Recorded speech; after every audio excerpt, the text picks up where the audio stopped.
This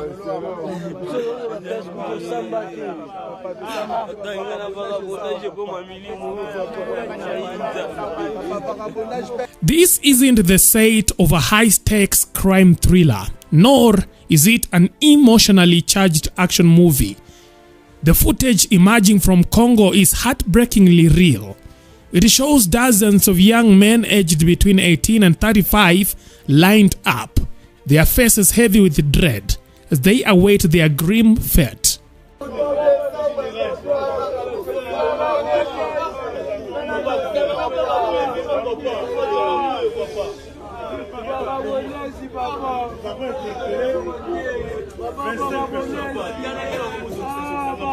Parmi les 25 personnes, nous avons les 8 personnes que nous avons mis à côté là-bas, dont nous allons d'abord venir. Donc ils sont encore jusque-là. Mais les personnes ciblées sont aussi devant. Ils sont au nombre de 17.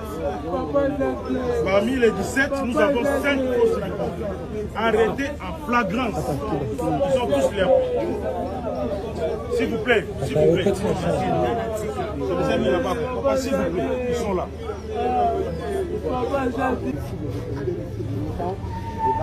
Nous sommes arrivés d'abord. Le plus dangereux, c'est ces jeunes gens ici. Il y a l'autre là qui est le bouchon, qui avait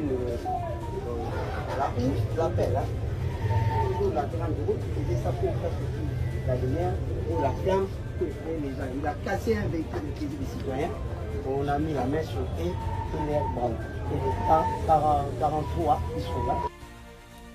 These members of the notorious Kuluna gang met their end by execution under the no-nonsense directive of the Congolese government. But who were these men?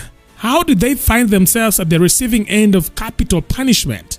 And why has this act ignited a firestorm of debate both within Congo and internationally? You see, the Kuluna gang, also referred to as urban bandits, held the streets of Congo's capital in chokehold of fear.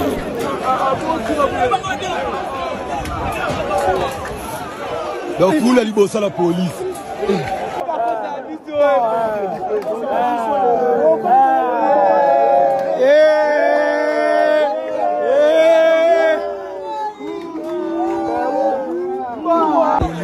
La police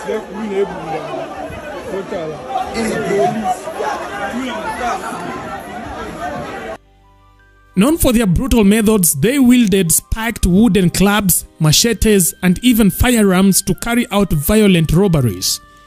Their reign left a trail of devastation, dozens injured, hospitalized, and tragically killed.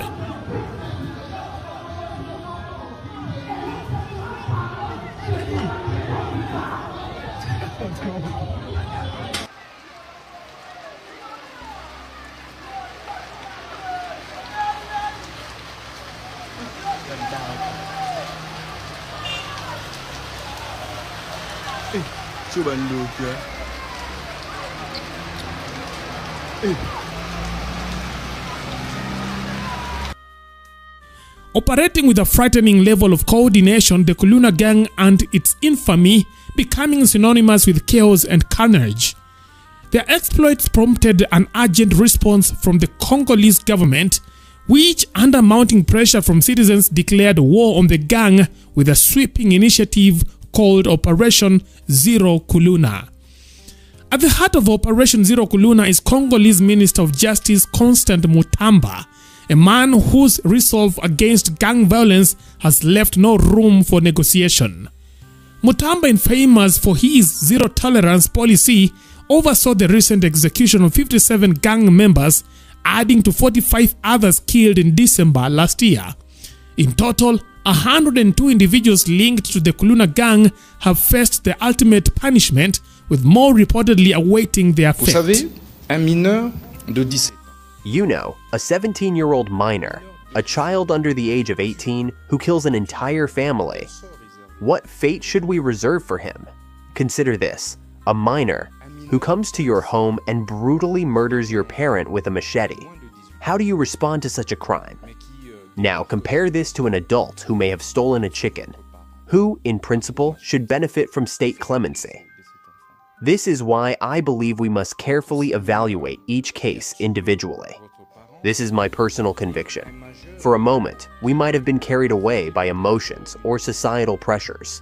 However, we must confront the realities of our society and legislate accordingly, balancing justice with the unique circumstances of each situation.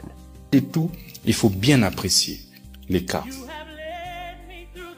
Ça, c'est ma conviction personnelle. Qu'à un moment, nous avons été emballés et nous devons nous regarder en face. Quelles sont les réalités de notre société et légiférer en fonction de... For Mutamba, the choice was clear: eradicate the Kuluna threat, no matter the cost. When brought before him, the gang members pleaded for mercy. Their tears and cries for forgiveness filled the room, but the minister remained unmoved. Instead, he offered them one final act of grace, a moment to pray to their maker.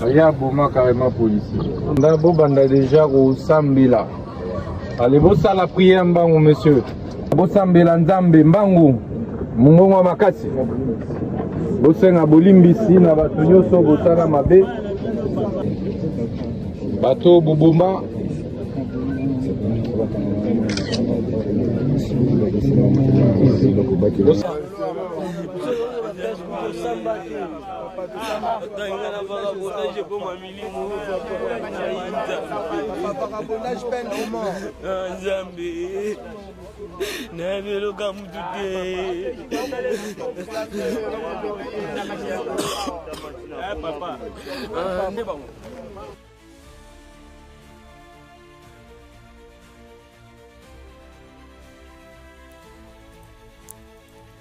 Congo's history with the death penalty is as tumultuous as the nation itself.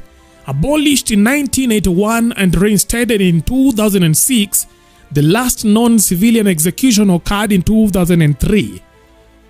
In March 2024, however, the government announced a resumption of capital punishment, originally intended for military personnel accused of treason. While soldiers sentenced to death for offenses like fleeing the battlefield have yet to face execution, the Kuluna gang members have borne the brunt of this revived policy.